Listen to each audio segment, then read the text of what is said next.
Welcome back to State of Decay 2 and The Lion's Share. Liam is only partway through his current quest, which is to scour this map for all of the Plague Husks that we left during the extra live stream. It's kind of hard to believe we did all of this in an hour, but I guess it's not the first time we've done that with this community. But before we run out there, I'm actually kind of inclined to come over here and see what this trader has to offer. So let's go that direction first. I expect that Liam is going to start getting tired soon. This is probably his last episode for a bit. But he's got two friends that he brought with him when I recruited the mechanics. And so I got plenty of new characters to move on to try out.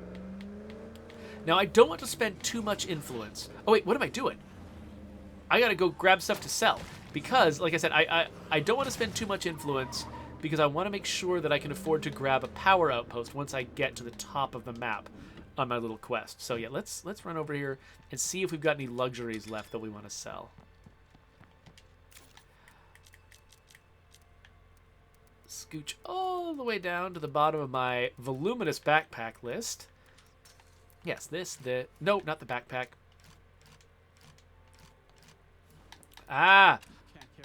Okay. I'm not a fan of the way that we recenter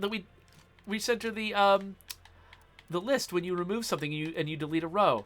That's kind of odd. I'm going to take some notes here. So, removing a row on the supply locker is weird. And then somebody else raised another... Oh, yeah. Bed mods at the trailer park. Last episode, Brian Menard brought that up. So, yeah, we should look into that, too. So, notes have been taken. So tomorrow, on No Meeting Friday, when I start blasting through all the little jobs that I've left for myself, I will probably write bugs and or idea cards for those. Okay, now we're ready. Let's go sell some stuff, and if the Trumbull Trader has got something I want, we'll buy it. If they don't, I won't, and that'll be... Oh, there goes my door. I wonder if they have a toolkit. Probably not. I don't think that's their theme.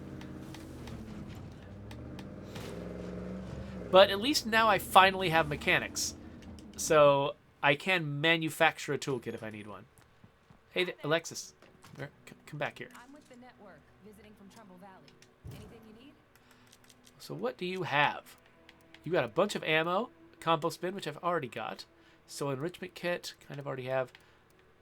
I wouldn't mind a scorpion, actually. I can afford it, too. So let's buy the scorpion. Let's get rid of all of our sellables. And I think that's about it. Thanks, Alexis. Nice to meet you. Oh, look, my character's already tired. So we'll unmark her. Well, you know what? I mean, we're right at the beginning of our journey, so why don't we head back? Let's switch to one of my other new mechanics. Oh, gosh, bloater. But let's make sure that that other person also gets this crossbow. Because this crossbow is great. And I'm also trying to kill as many zombies with crossbows as I can. So let's... Yeah, let's change things up. So we will hop out. I guess we'll just... Let's drop this off here. And all of the ammo for it as well. Boink. Just to make it a little easier to find... And let's switch characters. So we've been playing as Liam. Henry and Nando are the last two that we need. So Nando's a powerhouse. That's kind of cool. Let's be Nando.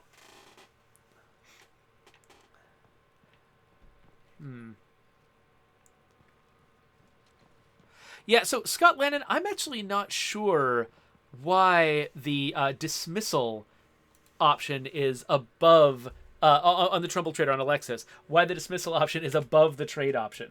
I'll make a note about that too. Dismiss above trade on Alexis. Because yeah, you're right. It does seem like it would be really easy to just accidentally send Alexis away when you really intended to hang out with her. So that's totally worth bringing up. Let's not use this weapon because I don't have enough ammo for it. I could make more ammo for it, but whatever.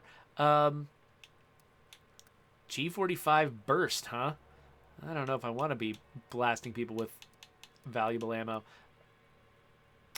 the Mac 10. Can I set it to...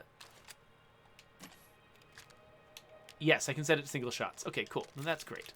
Let's go with the Mac 10, and then I'll grab my primary weapon from out of the trunk. So let's grab this and these. And then I think I also want to create... It's so nice that I can actually craft things while the workshop is doing an ongoing job. That was an update we did post-release. So yeah, I have hit a lot of zombies with this car. So let's fix it up a little bit.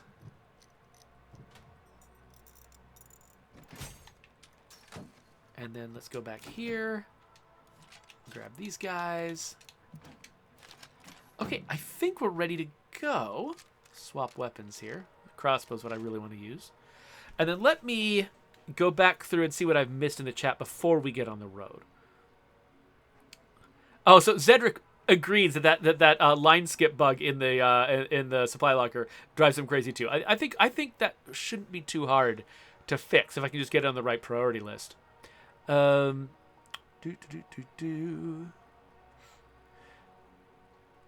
you inquire, this is from La Coalition, could you inquire about why built-in facilities in Trumbull charge maintenance and threat when they don't do that on the other maps?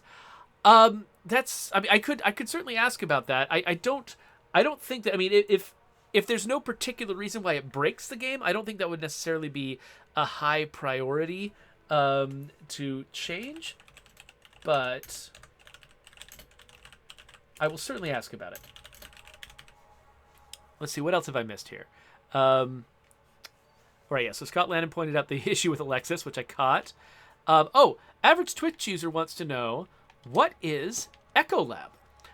So we originally intended actually to be much clearer about who Echolab was, and to involve them in more stories. The stories we ended up involving them in were all kind of suggestions, basically. Like they're that is a horde. I'm supposed to destroy hordes.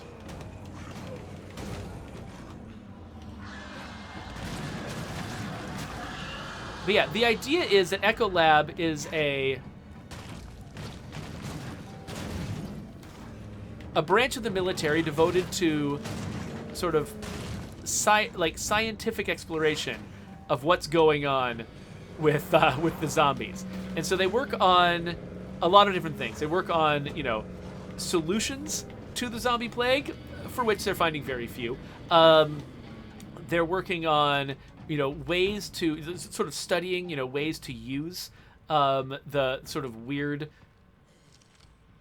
new mutations and things like that come out of, they inventing things like Zedi, trying to use whatever the, weird biological nonsense is going on in the zombies, trying to use that to the betterment of humanity is another thing that they do. It's almost like, kind of remind me a little bit of actually proto-molecule researchers in The Expanse. They're kind of like that, only not sociopaths.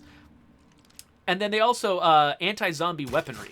How to make weapons quieter and more effective against zombies is another big focus of theirs. But yeah, they are sort of a military operation, but the military itself, you'll notice, does not have a strong presence. In fact, it might not be unreasonable to guess that Echolab might be all that remains of the military at this point. I'm not saying that like I'm revealing some specific thing. I think that's kind of the suggestion that we're making. Now, what I say on this stream is not definitive State of Decay 2 lore. This is just my take on it. We're deliberately leaving a lot of things unanswered. We're not answering all the questions, not giving you a full rundown of who, where the military is, what they're doing, that sort of thing. We want to leave those questions open because there's other stories we want to tell in the future. We want to have room to retcon things a bit without retconning them in a destructive way.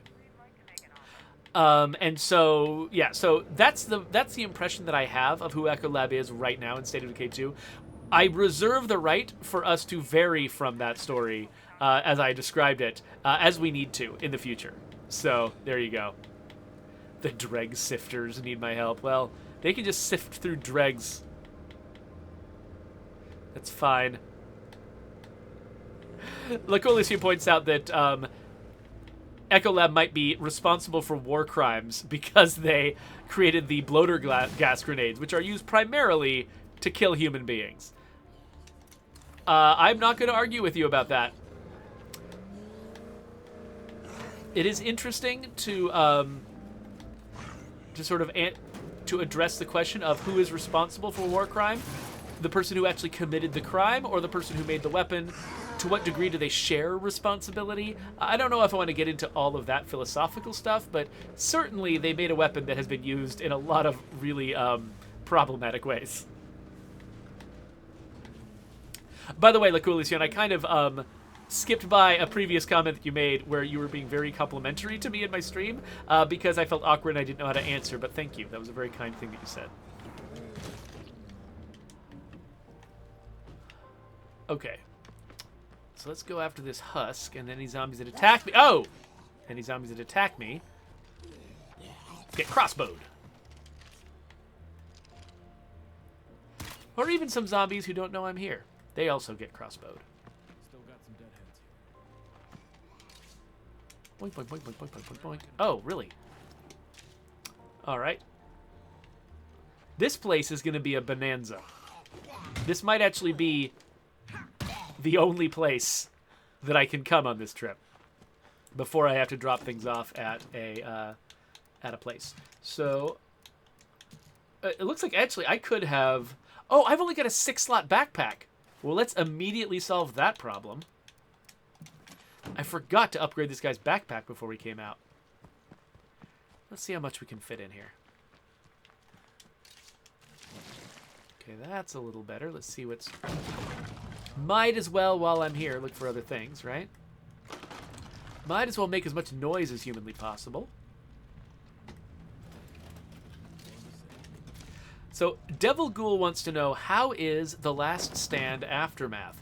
So, I've made a 3-video series on it already, so if you want to get the details, feel free to watch that. It'll be on YouTube. In fact, I just released the 3rd video today on YouTube. But if you want the short version, it's great. I feel like it's about halfway between State of Decay 2 and Hades on the sort of, I don't know, if there's a game spectrum out there, that's where it lives.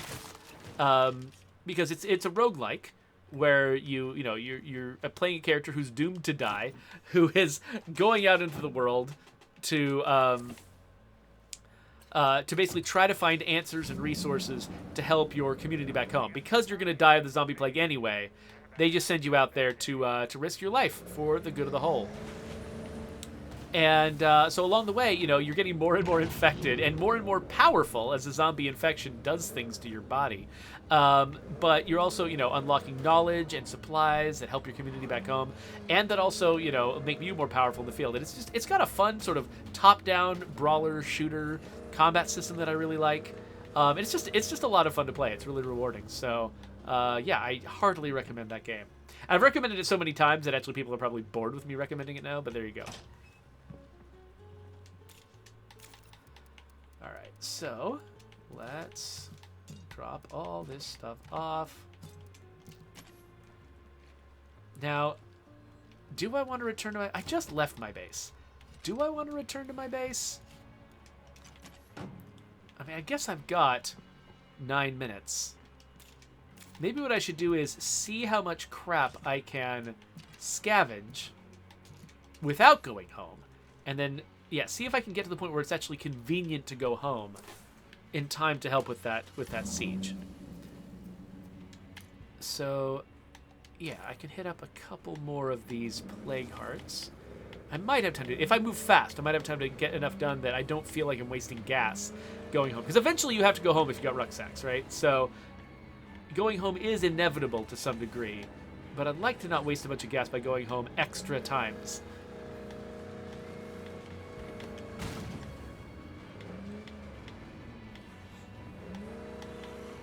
Of course, I think I did pick up a lot of gas last episode, so maybe worrying about gas isn't, like, necessary? Gross. Alright.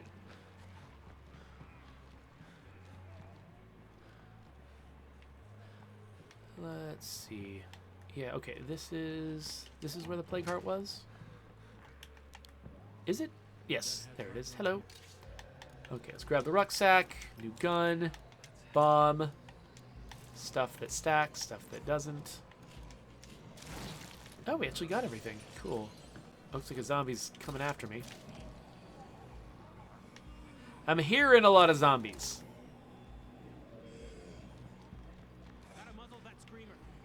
Okay, yeah, there's a horde nearby.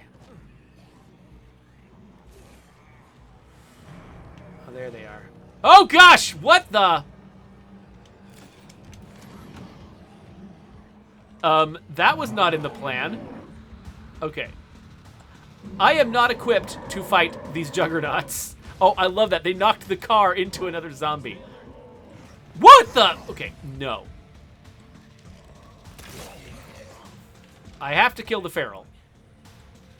But I'm just not going to fight the juggernauts. I'm going to lead them to a place where they will not have time to chase me to my car.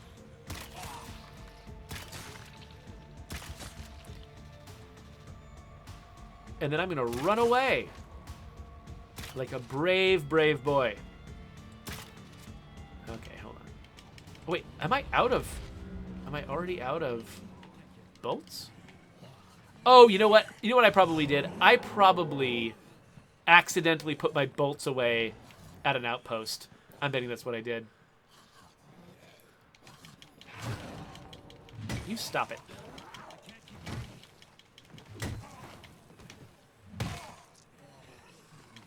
Okay, I don't want to actually waste a bunch of time while the juggernauts are catching up to me. Alright, but I think the juggernauts are far enough away from my car now that I don't have to fight them.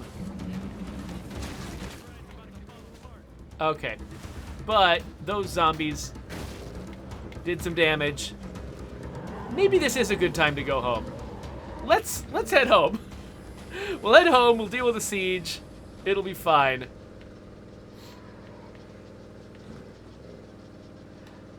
Not the most productive run I've ever had, but you know what? I survived, and that is success. Hey there, Pepperjack25. Nice to meet you for the first time. Glad you've joined my stream.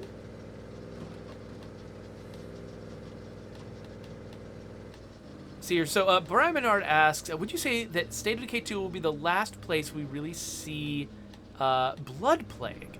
I feel that the whole point of this game is to kill all the plague, or do you think it's possible for it to still exist going forward?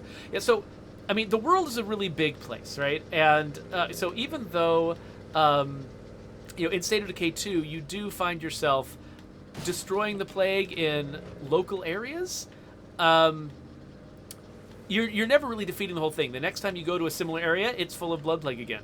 I think we're trying to actually give the impression that there is an inexhaustible supply of blood plague out there. So no, I don't think we're meaning to give the impression that the player can defeat the blood plague in any kind of permanent way.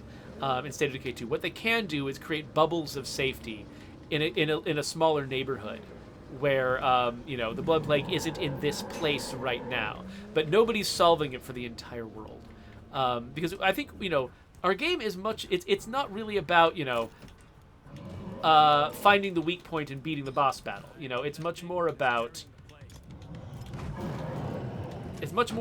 long-term survival under adverse circumstances. So we're trying not to give people the impression that they can just win. You know, there's no winning, there's surviving.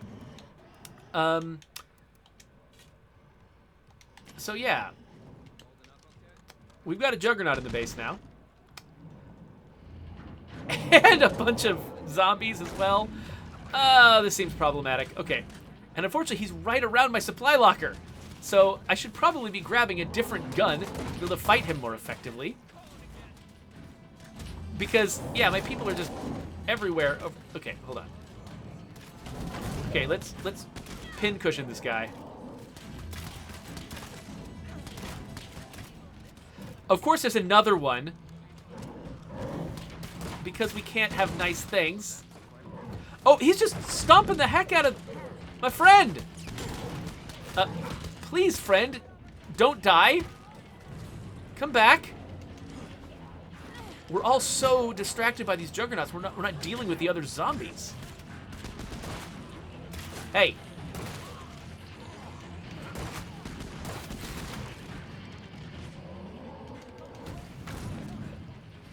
I'm definitely gonna have to check the advice list at the end of this to see if anybody ended up with blood plague.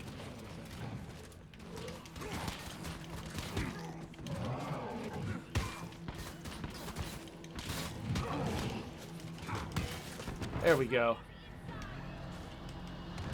Now we've got a screamer somewhere. Nope. Oh, crap. That didn't work. Oh, there you are. Okay, now this character is risking getting blood plague. I don't even know where... Everybody's moving around in a big pack now. That's great. We're like a group-up team in Call of Duty or something. We're just all moving around. Oh, of course, here comes another freaking juggernaut. Please, everyone focus fire on that guy. I don't want to have to fight him hand-to-hand. Why are there so many zombies around me? Sheesh. Where's everybody else? Oh, gosh, there's just so many. There are so many. Somebody's like, we may have to abandon this place. Is it that bad?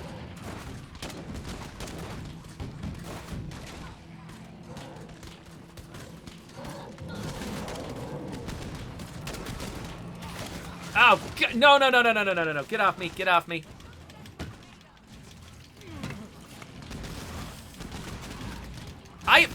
I can't even move. There's so many freaking zombies.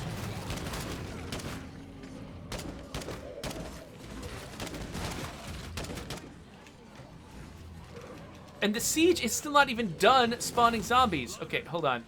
No, stop it. Stop it.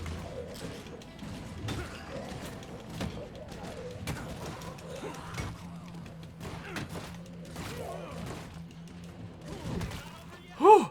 This is probably the most harrowing siege I've had in a long time. Wow. I'm glad I've got all these people. I don't know what I'd be able to do if I wasn't able to focus all this fire on the zombies. Holy cow. It's like a mega siege. Oh, no, no, no, no, no. Okay, my character almost has blood plague, but not quite. Why am I so bad at that?